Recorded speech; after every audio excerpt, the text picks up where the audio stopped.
Hey y'all, hey, it's Joyce from Elite Expressions, and today we are going to do the tack it method on this glass. My lighting is kind of off, but it's a really pretty red glass. However, if you can see, I had some flaws here. So instead of scrapping the glass, I want to cover it in red glitter. I like this Renfield glitter. Ultra fine, it's iridescent. So when we do the tack it method and rub it, it should leave that those little iridescent flakes and hues or whatever. So let me go ahead, get the glue mixed up, and we will get started.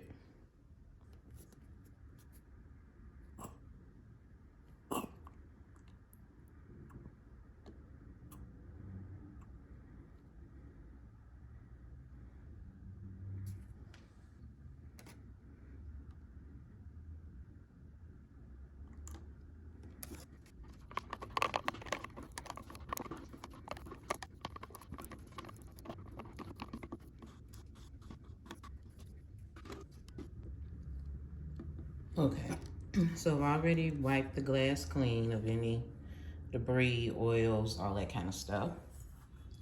And now we are about to simply brush on the glue.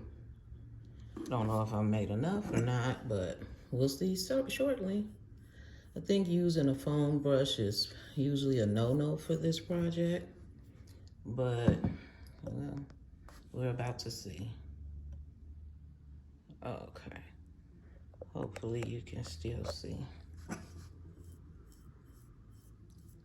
And it goes on white, it dries clear, okay? And then we'll put on another coat and then we'll add the glitter, okay?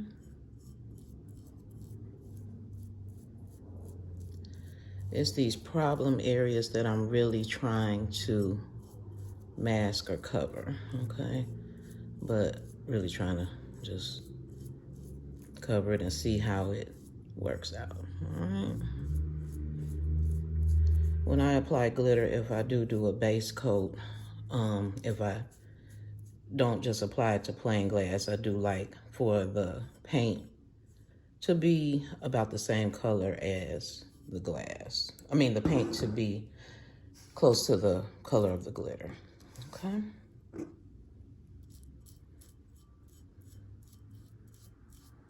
It's been a long time since I glittered anything, so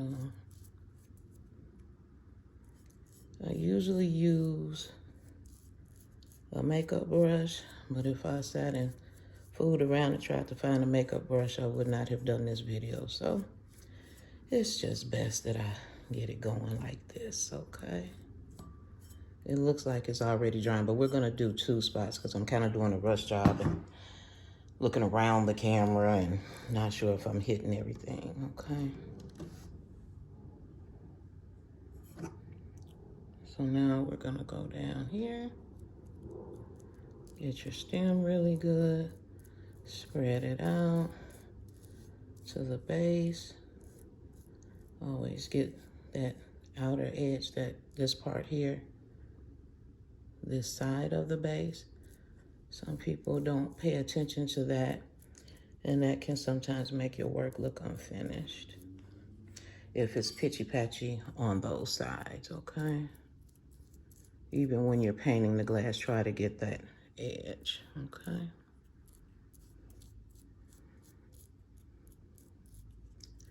Seems to be drying pretty quickly.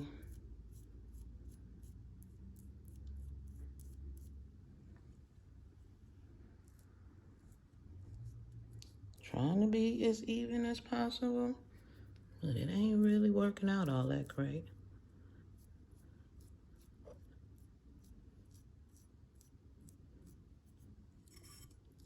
Hope everybody's been doing fine. It's been a long time since I've posted a video. I'm in the midst of getting my craft room together, and that's taken a lot longer than I thought. And when you have something in mind where you want to create and you don't have it up, it's kind of challenging. Okay, so that's good enough for now.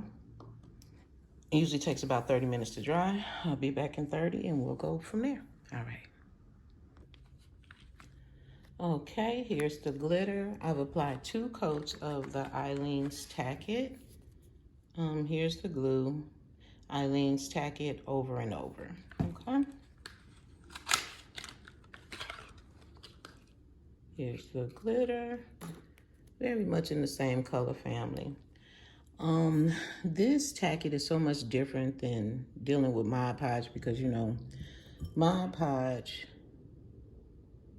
once it goes clear, it's dry and you can't add anything to it. So you have to pretty much add your glitter while it's still white. So this is a bit of a learning curve. It did not take long for this to dry at all. So, I did a video on this a while back. I don't really remember everything I did, but we're gonna see how it turns out. Okay, we're just gonna pour it on willy-nilly and get it all over. I'm gonna put, you know, whatever back in the jar. People in their contamination, I could care less. If it fell off, it wasn't meant to stay on the glass, so.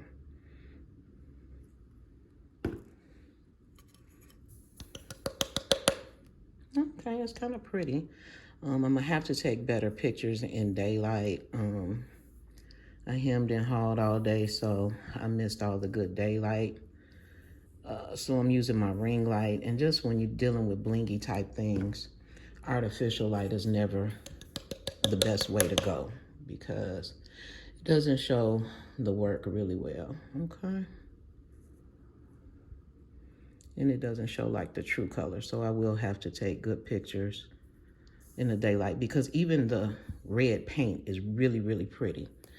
I am just trying to cover the mistakes that I made to give like another option. If you do have a glass, you don't have to scrap it. You can find a way to change it, make it better, okay?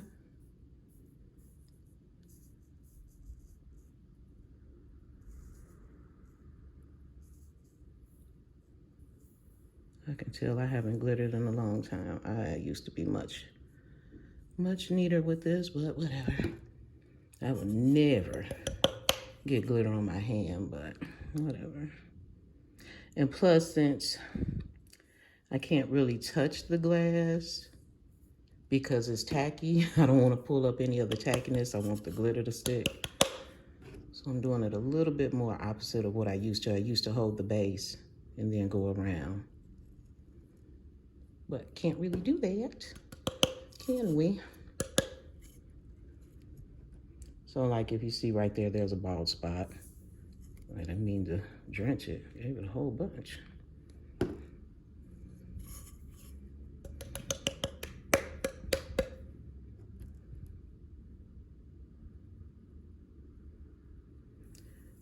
Because this one coat is a one and done. I don't think you can go back over it and add more Tack It or whatever because the method we're about to use is we're gonna burnish the glitter to give it an iridescent. So gotta kind of make sure you get everything covered really well, okay? Under here is where I had a lot of the paint drips and spills and stuff, so I wanna make sure I get in there really good. If you see that little lump, that was a paint spill, a paint drip, okay? So I think our glass is pretty much covered. And I'm gonna clean up this glitter and then we'll get to burnishing, all right? Be back in a minute. Okay guys, so I want to just take a quick video of the glasses in sunlight. So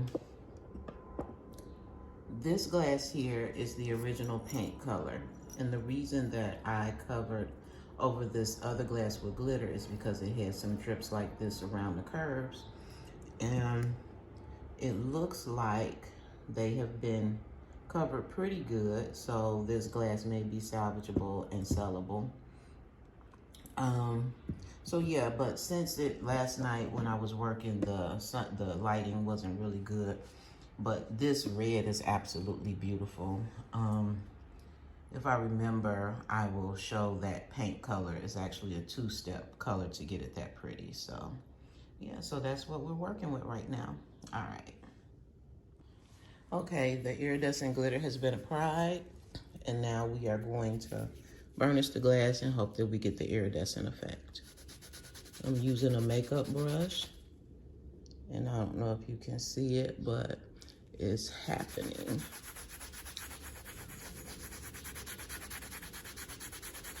So this glass has been sitting for about 24 hours or so. And the glitter is coming off, and you can still see the iridescent effects under it.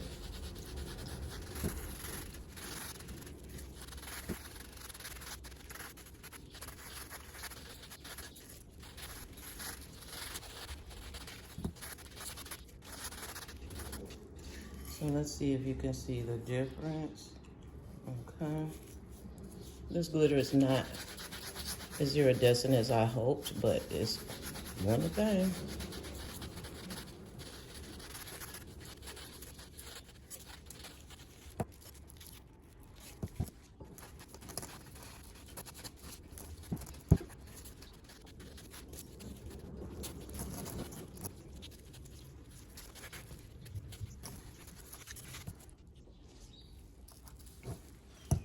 Okay, so here is before, and this is after. So the drips and stuff that I had are covered a lot better now than they were. They're less visible. So like if you can see here on this glass how bad they were. But with this one, you can barely see them. And again, the sunlight factor is not all that great, but the glitter is burnished in, and it just looks really good. There is an iridescence factor. It looks great. This glass is salvageable, sellable, and that's what we're gonna go to. So I'm gonna cover it with some counterculture polyurethane or either some Rust-Oleum clear spray paint as a sealant, and that's where we're at. All right. Sorry for the jigglation of the camera. Maybe this angle is a little bit better for the reds that you can see. So original and then after. I just wish that you could see the iridescence. I think you could kind of see it there a little bit. So I think that that was a pretty good cover up. Yeah, you can see some blemishes, but it's definitely not as bad as before. That can easily be covered with gems if I run gem work down the sides. Just depends on how creative you want to be and if those blemishes really make a difference. Most people know that if they're purchasing a hand-done glass, there will be some imperfections. The thing is to try not to make the imperfections so noticeable that, you know, a person doesn't want it or they complain. Okay, so that is my video. I hope you enjoyed it, and have a great one. Bye.